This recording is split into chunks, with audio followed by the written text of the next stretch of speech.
Professor Lord Mensah in Command Pay na ENG thoughts on the presentation by His Excellency the Vice President Enra Wabra na or address Ghana for let me put it this way Enoma Abino Aye so far. Prof, good morning. Good morning, Yo, na Bachana Pay no to say.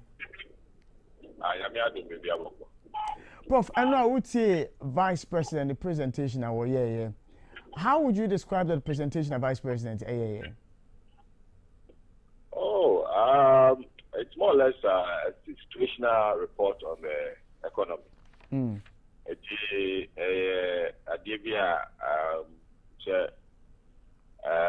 Economy no be any baby fiber, any baby so it's more or less the state addressing the state on the what do you call it the economic dynamics of the country, and then how ACB is being impacted by the global shocks.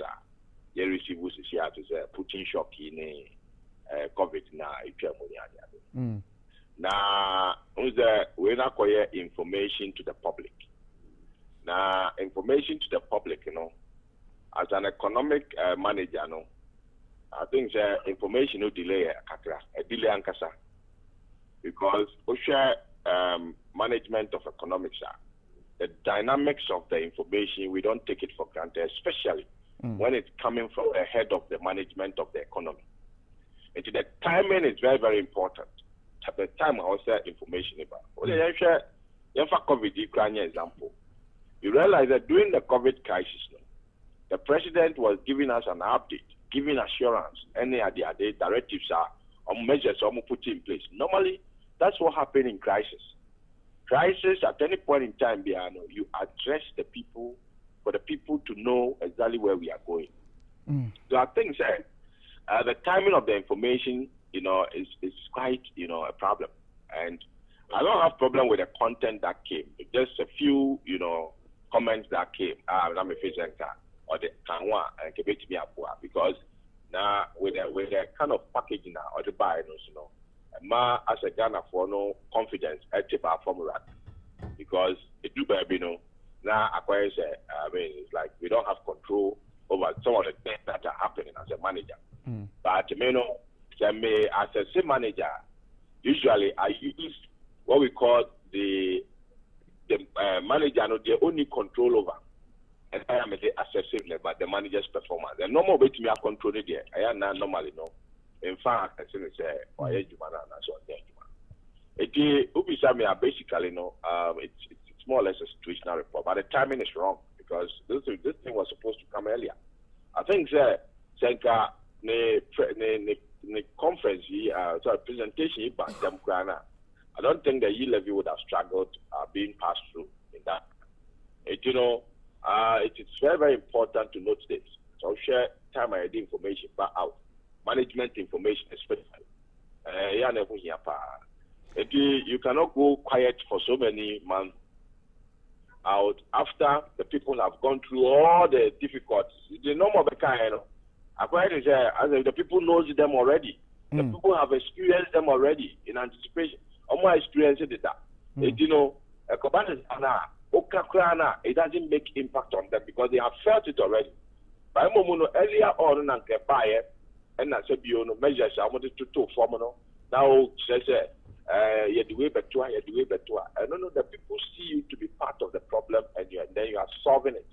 Rather than you wait aftermath when the people have gone to now everybody knows that the prices are up. Everybody knows that inflation is up. Everybody knows that exchange rate has it's bounced. And timing of the information, very, very critical. I mean, when you are managing an economy. Well, the point you make about the timing of the information and the allusion to the fact that we already knew what he was going to say. The finance minister gave the budget. In the budget presentation, he painted a similar picture for us in the budget presentation. The finance minister has been to Parliament a couple of times where he has also painted a picture of the situation. So really, what new did the vice president's presentation bring? Well, Well, I think over here there were quite details on some of the expenditures that we've had in the past. As for the exchange rate dynamics that he was comparing to, the previous regime, I'm not happy with that because at the end of the day, you've handled the economy for 5 good years. And, economic memories always fade. So if you tell me to go and compare to 2016, it won't make sense to me in a way because once you have handled the economy for 5 years, we want you to, give us your regime, the dynamics in your regime, what you have, been putting across and the measures being put in place to receive shocks and all those. But as it is happening now, we share a number of Kitaya. But yeah, I think it's more striking and then fascinating is how our debt got swollen as a result of, the energy sector debt, the COVID, and then the banking sector cleanup. But then the energy sector, I remember we had what we call ESLA, which the proceeds are supposed to, used to be settled in this energy sector debt. And at the same time, COVID, so we had some influence of it. Apart from the ESLA, the sector debt, the assets that you are paying for, you have to parade it as well. It's 50.1 billion now. Okay, we have spent on it.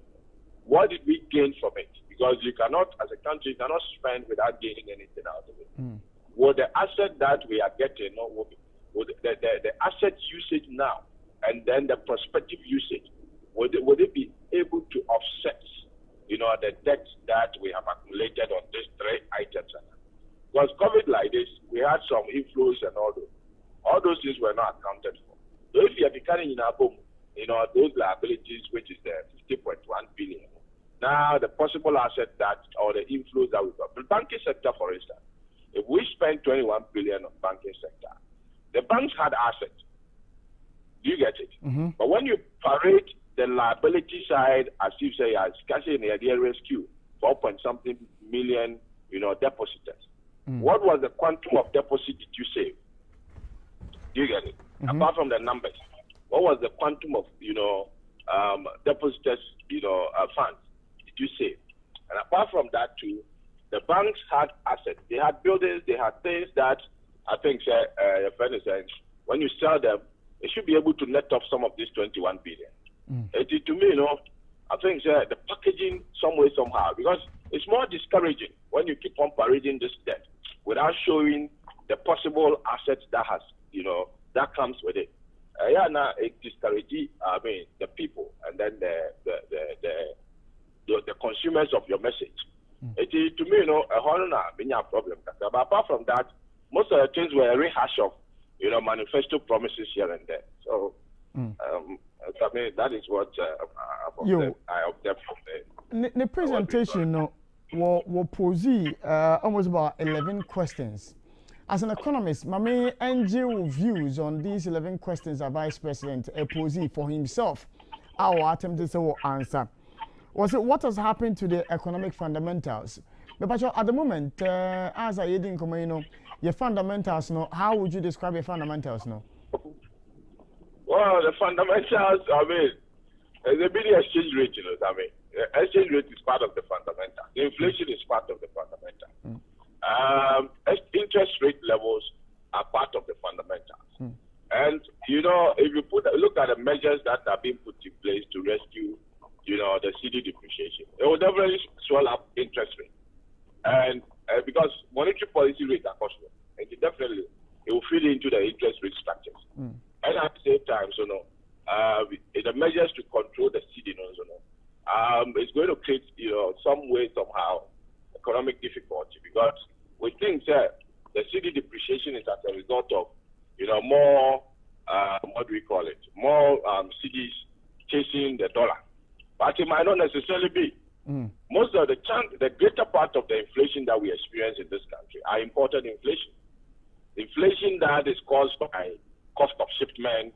The Vice President even said it yesterday. Yes. Cost of shipment, which we don't have control over anyway. Cost of shipment, freight, insurance, and all those things going up. If it goes up, obviously, it will affect, and then importation, import duties and all those in this country. So, Ubisamia, like I said, the fundamentals are not okay, but that is an economic dynamic. Obviously, economics there. Maybe a more deep shallow. We are in the deep. We just have to appreciate it, and the measures that we are putting in place now, whether it will work or not, well, let's keep our eyes on them. If it works, we'll come out of it.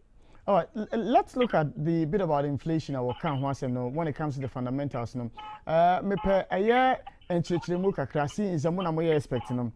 The Vice President says that, ladies and gentlemen, countries and economies throughout the world are experiencing severe challenges following the COVID-19 pandemic and the more recent Russia-Ukraine war.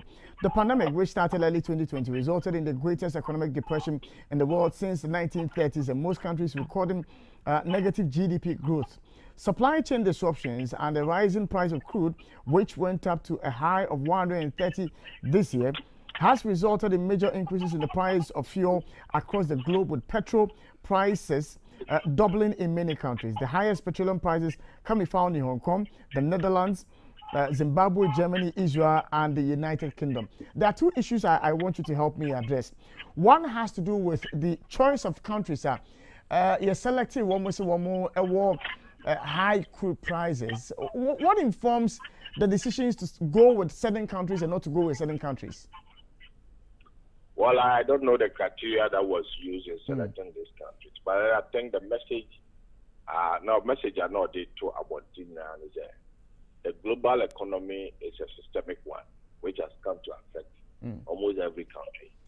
I don't know whether the countries were picked based on geographical locations or they were picked based on, the same economic, dynamics as, Ghana.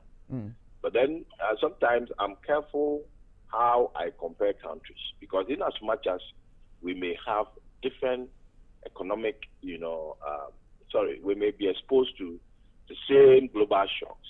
Every country has, certain levels of, buffer that they can use to receive shocks. If you come to Ghana, we talk about international reserves up to only 3 months or so. And to the extent if it goes to 4 months, we jump on it and be happy. But other countries that we are comparing ourselves to, maybe they might have long-term, buffer that they can use to receive shocks in the long term. So for me, I'm really careful when I'm comparing. And as a result of that, I don't know what criteria they use in selecting those countries. But, well, it's a communication to the public that, this is a systemic, issue. And in the end, it's going to affect almost every, country. The reason why we beside and okay, all right, Prof. Medwase no pay say ojembe na onimedi enkomo ewo jumedi. So Professor Lord Mensah and yene no edi enkomo no, or a senior lecturer at University of Ghana Business School no.